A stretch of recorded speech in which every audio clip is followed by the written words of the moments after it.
Learning the hip hinge is one of the most fundamental things that we can do for both an athletic and a general population.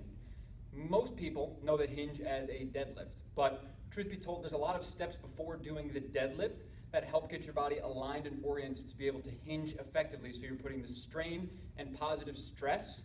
in the right working muscles and joints and tissues, and not putting unwanted strain and stress in any of the unwanted spaces of your body. Basically, it just helps to practice the hinge in different ways, so that way you can mechanically align and ingrain a good movement pattern in your body before stepping up to a bar and going for your deadlift. Here are a few ways that you can groove the hip hinge for either yourself or any of your clients or athletes.